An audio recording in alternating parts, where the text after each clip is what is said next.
Assalamualaikum warahmatullahi wabarakatuh. Perkenalkan, nama saya Isya Gusmaniti dengan NIM akhir 062 dari kelompok 14 Praktikum Penelitian Operasional 1 pada modul 2 yaitu metode Big M. Pada kali ini saya akan menjelaskan bagaimana menyelesaikan permasalahan dengan menggunakan metode Big M. Di sini sudah ada permasalahan yang akan kita selesaikan, yaitu UMKM Pisang Laris merupakan usaha mikro yang memproduksi berbagai varian keripik pisang di Kota Serang. Saat ini UMKM ini memiliki 5 varian produk yang cukup populer di pasaran, yaitu keripik pisang original, keripik pisang coklat, keripik pisang keju, keripik pisang balado, dan keripik pisang madu.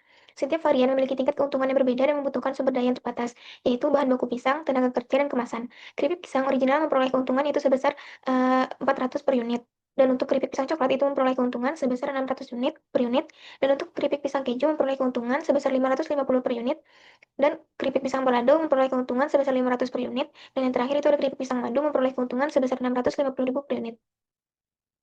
Adapun untuk persediaan sumber dayanya, itu ada pisang dan tenaga kerja, lalu ada kemasan. Nah, untuk memenuhi permintaan pasar, terdapat beberapa syarat, yaitu setidaknya harus diproduksi 10 unit untuk varian coklat, dan setidaknya harus diproduksi 10 unit untuk varian madu. Nah, di sini kita disuruh menentukan jumlah produksi masing-masing varian keripik pisang yang harus diproduksi dan keuntungan maksimum yang diperoleh. Jadi, dari permasalahan tadi, kita akan membuat bentuk umumnya atau model matematikanya, yang mana di sini bentuk umumnya ada Zmax 400x1 ditambah 600x2 ditambah 550x3 ditambah 500x4 dan ditambah 650x5. Dengan fungsi kendalanya yaitu ada 6, yang dimana di sini ada 1x1 ditambah 1,2x2 ditambah 1,1x3 ditambah 1,3x4 dan 1,5x5 kecil dari sama dengan 100. Lalu lanjut pada fungsi kendala kedua yaitu ada 0,5x1 ditambah 0,8x2 ditambah 0,6x3 ditambah 0,7x4 dan ditambah 1x5 kecil dari sama dengan 60. Nah, untuk fungsi kendala ketiganya x1 hingga x5-nya itu sama itu dengan koefisiennya 1 dengan sama dengan 80. Dan fungsi kendala keempatnya itu ada X2 besar dari sama dengan 10, dan fungsi kendala kelimanya itu ada X5 besar dari sama dengan 10 dengan nilai X1, X2, X3, X4-nya itu harus besar dari sama dengan 0. Nah, apabila sudah menemukan membuat bentuk umumnya, kita akan mengubah bentuk umum ini menjadi bentuk baku, yang dimana tanda dari kecil dari sama dengan 0 bahkan kecil dari sama dengan dan besar dari sama dengan ini akan kita ubah dalam bentuk sama dengan. Yang dimana pada bentuk umum itu sama saja, akan tetapi pada fungsi kendala yang bertanda kecil dari sama dengan itu kita menambahkannya dengan S, yaitu variabel variabel sub. Lalu untuk yang bertanda besar dari sama dengan, kita akan menambahkan dengan variabel A, yaitu variabel artifisial. Nah, di sini sudah ada ya. Tinggal untuk fungsi kendala pertama itu kita tinggal nambahin S1, fungsi kendala kedua itu kita tambahin S2. Nah, untuk fungsi kendala ketiga, karena dia bertanda sama dengan, kita menambahkannya dengan eee, variabel artifisial. Nah, untuk fungsi kendala keempat dan kelima, kita mengurangkannya dengan variabel S dan menambahkannya dengan variabel A, karena dia bertanda besar dari sama dengan. Nilai keuntungan maksimumnya menggunakan simplex, tabel simplex. Nah, di sini saya sudah membuat tabelnya. Di sini kita tinggal memasukkan bagian BV, yaitu kita masukkan yang variabelnya tadi ada X1, X2 hingga A3. Lalu untuk bagian CJ-nya kita masukkan nilai koefisien dari variabelnya tadi. Nah, di sini saya sudah memasukkan semua nilai-nilainya, yang mana di bagian sini di kolom BV itu ada S1, S2, A1, A2, dan A3. Di sini kenapa S3-nya tidak dimasukkan? Karena S3 di sini dia bernilai negatif. Nah, di sini saya sudah memasukkan nilai-nilainya, yang mana di sini ada nilai X1 itu ada 1, nilai X2 ada 1,2, dan begitu juga seterusnya. Dan di sini ada solusinya, yaitu ada 100, 60, 80, 10, dan 10. Nah, untuk pada tahap pertama kita akan mencari nilai ZC, yang mana nilai ZC ini dapat kita cari dengan cara kita menjumlahkan hasil perkalian dari nilai X1 dengan CBI. Jadi 1 dikali 0 ditambah 0,5 dikali 0 ditambah 1 dikali min M ditambah 0, dikali min M, dan seterusnya. Nah, di sini langsung saja kita tulis hasilnya. Berarti di sini hasilnya negatif M. Nah, begitu juga dengan ZJ hingga solusi. Kita akan mencari dengan cara menjumlahkan hasil perkalian dari nilai kolom X1 hingga A3 dengan CBI. Sini langsung saja kita masukkan hasilnya. Berarti ini ada negatif 2M. Lalu di sini hasilnya negatif M. Di sini juga ada negatif M. Lalu di sini ada negatif 2M. Lalu di sini 0, 0, M, lalu M, negatif M. Lalu di sini juga ada negatif M. Nah, di sini ada juga negatif M. Nah, untuk di sini ada negatif 100M. Nah, apabila sudah mencari nilai ZJ-nya, kita akan mencari nilai ZJ min CJ dengan cara kita mengurangkan nilai ZJ dengan nilai CJ. Di sini kita kurangkan bagian kolom pertama, itu ada min M, berarti min M dikurang 400. Nah, untuk ini selanjutnya itu ada min 2M dikurang 600, lalu min M dikurang 550, terus juga ada min M lagi dikurang 500. Lalu di sini ada min 2M dikurang 650. Lalu di sini ada 0, di sini 0, di sini ada M, di sini juga ada M. Nah, lalu di sini ada 0, lalu di sini ada 0, di sini 0. Nah, kalau sudah, kita akan menentukan kolom kunci dan juga baris kuncinya. Nah, yang pertama kita akan menentukan kolom kunci terlebih dahulu dengan cara untuk Z max kita akan mencari nilai negatif terbesar. Nah, untuk yang kita lihat itu adalah nilai ZJ min CJ-nya. Itu kita lihat yang nilainya yang negatif paling besar. Di sini negatif paling besar adalah di bagian kolom X5. Sehingga ini merupakan kolom kuncinya. Di sini langsung saja kita ganti warnanya untuk penandanya. Di sini saya mewarnakan dengan warna merah. Nah, kalau sudah, kita akan mencari nilai indeksnya untuk menentukan baris kuncinya. Itu dengan cara kita membagi solusi dengan nilai kunci. Pertama yaitu kita tinggal masukkan sama dengan, lalu kita pilih solusi pertama, kita bagi dengan nilai kunci yang sebaris dengan solusi juga. Lalu langsung saja kita tekan enter. Nah, sudah keluar kita langsung drag saja ke bawah. Nah, apabila ada muncul seperti ini, itu artinya dia dibagi dengan 0. Apabila dibagi dengan 0, kita tinggal mengubah dengan strip saja. Nah, kalau sudah seperti ini, kita lihat nilai indeksnya yang paling kecil, positif yang paling kecil, yaitu ada pada nilai 10, sehingga pada baris ini dia merupakan baris kuncinya. Langsung saja saya bedakan warnanya, penandanya. Di sini saya beri warna hijau. Nah, untuk satu ini, dia merupakan nilai kunci, karena dia merupakan pertemuan antara baris kunci dengan kolom kunci, sehingga ini merupakan nilai kuncinya. Jadi di sini saya ganti saja warnanya sebagai penanda, yaitu warna ungu. Kita tinggal lanjut ke iterasi selanjutnya, yaitu iterasi satu, yang mana pada iterasi satu ini kita tinggal memasukkan kembali yang untuk bagian baris BV dengan CJ-nya kita tetap menggunakan yang seperti yang di atas. Nah, lalu untuk kolom BV-nya kita tinggal mengisi dengan ini, kita isi kembali dengan ini, akan tetapi untuk yang A3 kita ganti dengan X5 karena dia sudah digantikan oleh X5. Sehingga di sini kita masukkan yaitu S1, S2, A1, A2, dan di sini ada X5. Nah, untuk di CBI-nya kita tinggal masukkan nilainya. Di sini ada 0, 0, ada min M, terus ada min M. Nah, untuk nilai X5 kita juga masukkan di sini, nilai X5-nya adalah 650. Iterasi pertama ini kita akan menyalin baris kunci terlebih dahulu. Yang mana di sini kita bukan menyalin, tetapi kita akan memasukkan nilainya dengan cara membagi nilai lama dengan kolom atau dengan nilai kuncinya. Jadi nilai yang lamanya kita bagi dengan nilai kunci. Jadi di sini langsung saja sama dengan, lalu kita pilih nilai lamanya, lalu kita bagi dengan nilai kunci. Nah, pada bagian ini kita harus mengunci nilai kuncinya ini dengan cara menekan Fn F4. Nah, kalau sudah langsung saja kita enter. Nah, kalau sudah kita langsung drag saja ke samping hingga solusi. Nah, apabila nilai X5-nya sudah disalin, di sini sudah ada. Nah, di sini kita akan mencari nilai S1, S2, A1, dan A2-nya dengan cara rumusnya itu sama dengan, di sini kita ketik sama dengan, lalu kita pilih nilai lamanya, di sini yang pada tabel pertama, lalu kita kurang, lalu kita tekan tanda kurung 2 kali. Nah, di sini tuh dalam kurung kita masukkan nilai kolom kunci yang sebaris dengan nilai lamanya, berarti yang kolom kunci, kita kali dengan nilai baris kunci yang satu kolom dengan nilai lama, yaitu 0. Nah, kita tutup kurung, lalu kita bagi dengan nilai kuncinya, yaitu 1. Nah, kita tutup kurung lagi. Nah, jangan lupa pada mencari nilai ini, kita harus mengunci untuk nilai yang kolom ini kita kunci sebanyak 3 kali. 1, 2, 3. Menguncinya dengan cara menekan Fn F4. Lalu untuk nilai baris kuncinya kita kunci sebanyak 2 kali. 1, 2. Nah, untuk nilai kunci, kita kuncinya sebanyak 1 kali saja. Nah, apabila sudah, kita langsung enter saja. Nah, di sini kita langsung drag saja ke samping hingga solusi, lalu kita drag ke bawah.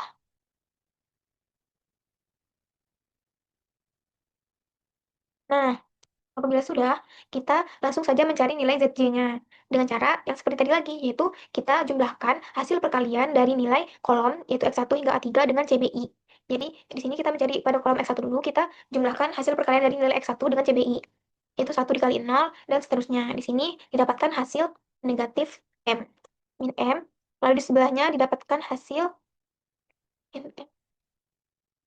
min 2M.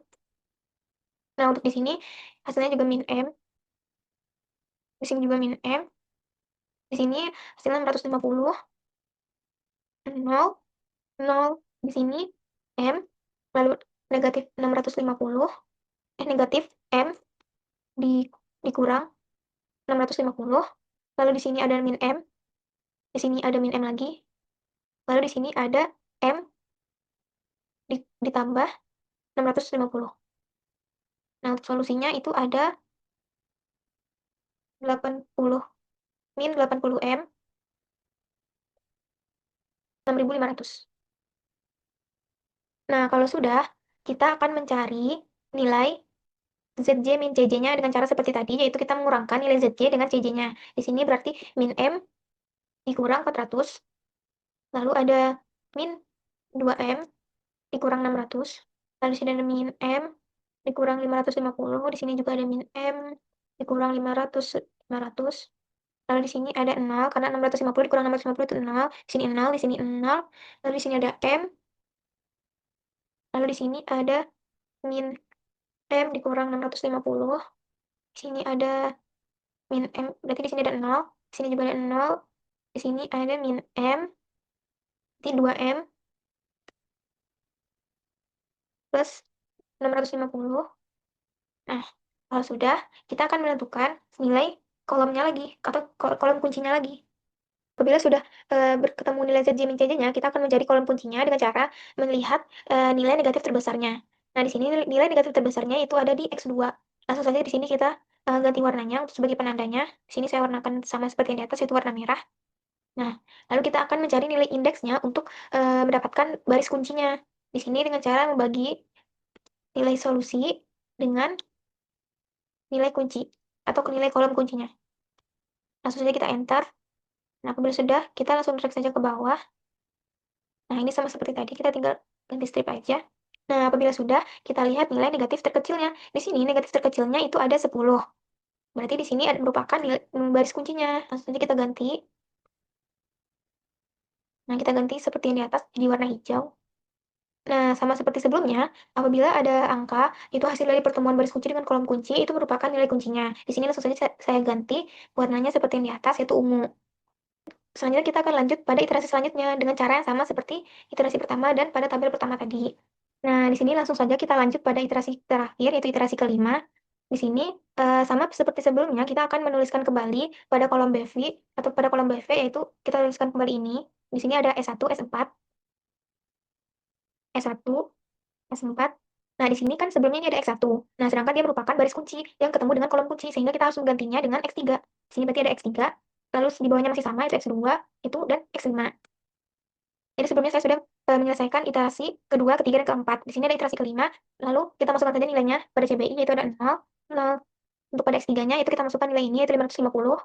Nah, untuk X1-nya, yaitu X2-nya, yaitu ada 600. Lalu X5-nya ada 650. Nilai X1-nya terlebih dahulu, yang nilai X1 yang lama, karena dia sudah diganti dengan X3, berarti kita menuliskan pada baris dari X3. Nah, di sini menggunakan rumus yang sama seperti pada iterasi pertama dan tabel awal tadi, yaitu sama dengan nilai lama, kita bagi dengan nilai kunci. Di sini nilai kuncinya itu adalah 0,8. Langsung saja kita kunci menggunakan Fn F4, lalu enter. Nah, di sini langsung saja kita drag ke samping. Nah, untuk S1, S4, dan X2, dan X5, itu menggunakan cara yang sama lagi, yaitu sama dengan nilai lama, kita kurang, di dalam kurung, yaitu ada kolom kunci yang sebaris dengan nilai lamanya, kita kali dengan baris kunci yang sekolom dengan nilai lama, lalu kita tutup kurung, lalu kita bagi dengan nilai kunci. Nah, di sini juga jangan lupa kita harus menguncinya sebanyak 3 kali. Untuk kolom yang sebaris dengan nilai lamanya, kita kunci sebanyak 3 kali dengan menggunakan Fn F4. Nah, untuk baris kunci yang sekolom dengan nilai lamanya, kita juga kunci sebanyak 2 kali. Nah, untuk nilai kuncinya, kita hanya cukup menguncinya sebanyak 1 kali saja. Nah, langsung saja kita enter. Nah, ini langsung saja kita drag ke samping, lalu ke bawah. Nah, untuk X2-nya, sama juga seperti S1 dan S4.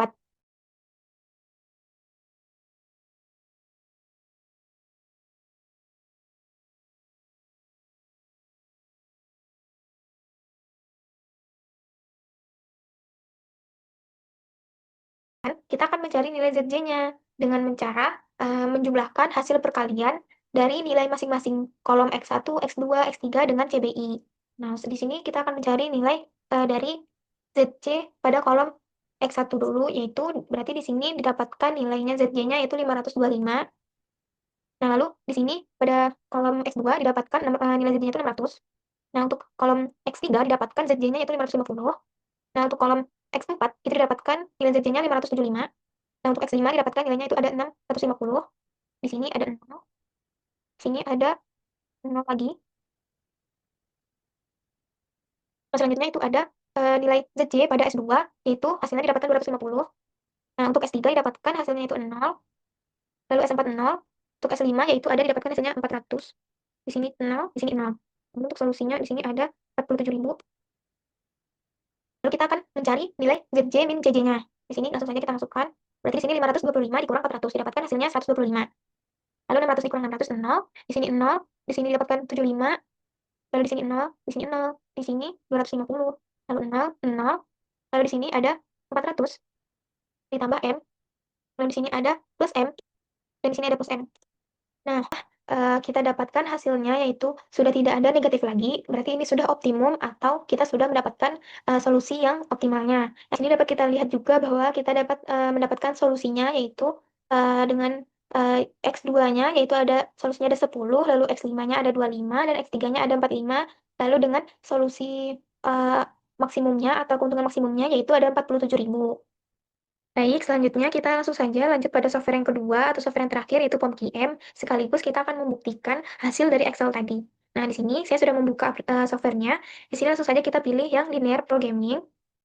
Nah, untuk titelnya kita dapat mengisi sesuai judul yang ingin kita masukkan masing-masing. Di sini saya membuat judulnya itu tuh. Untuk number of contract-nya kita masukkan 5, karena tadi itu ada 5. Yang pertama itu ada kemasan, tenaga kerja, lalu pisang, dan juga tadi ada permintaan pasar sebanyak 2, sehingga dia ada 5. Nah, di sini ada variabelnya ada 5 karena tadi keripik pisangnya ada 5 macam. Nah, untuk di sini kita memilih yang maximize karena kita akan mencari keuntungan maksimumnya. Di sini langsung saja kita pencet OK.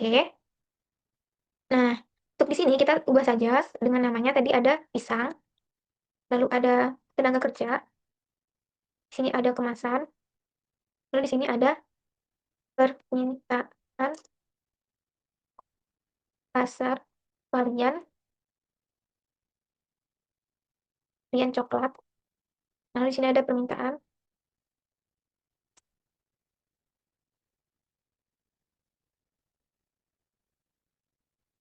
Nah, di sini kita X1, X2, X3, dan X4 dan X5-nya kita biarin saja atau kita langsung masukkan saja dengan nilai maximize dari X1-nya itu tadi ada 400.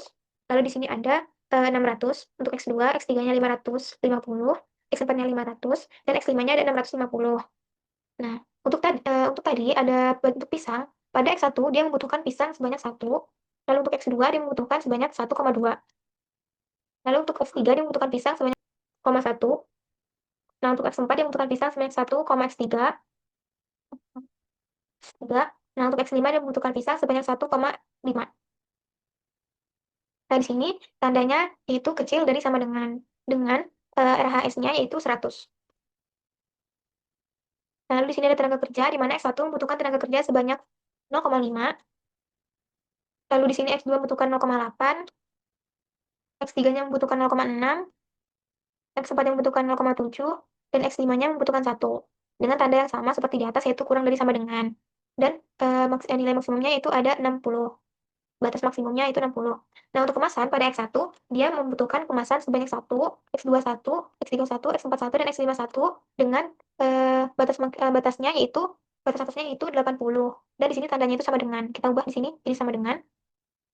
Nah, untuk permintaan pasar varian coklat karena dia hanya meminta permintaan pada varian coklat. Jadi di sini untuk varian coklat itu ada di X2 sehingga X1-nya 0, X2-nya 1, X3-nya 0, X4-nya 0, X5-nya 0 dan di sini tandanya besar dari sama dengan dan RHS-nya tadi 10. Begitu juga dengan permintaan pasar yang varian madu, yang dimana tadi madu itu adalah X5 sehingga di sini X1 hingga X4-nya itu 0 dan X5-nya adalah 1. Dan tandanya sama seperti di atas yaitu besar dari sama dengan dan di sini batasnya ada 10. Jadi kita menekan yang soft untuk melihat hasil keuntungan maksimumnya. Nah, di sini langsung muncul yang dimana keuntungan maksimumnya yaitu ada di sini adalah 47.000 sama seperti pada di Excel tadi. Lalu di sini untuk X1-nya itu 0, X2-nya itu 10, X3-nya 45, X4-nya 0, dan X5-nya itu 25. Sama seperti pada Excel tadi, sehingga terbukti ini merupakan solusi optimalnya untuk mendapatkan keuntungan yang maksimum pada permasalahan kita tadi.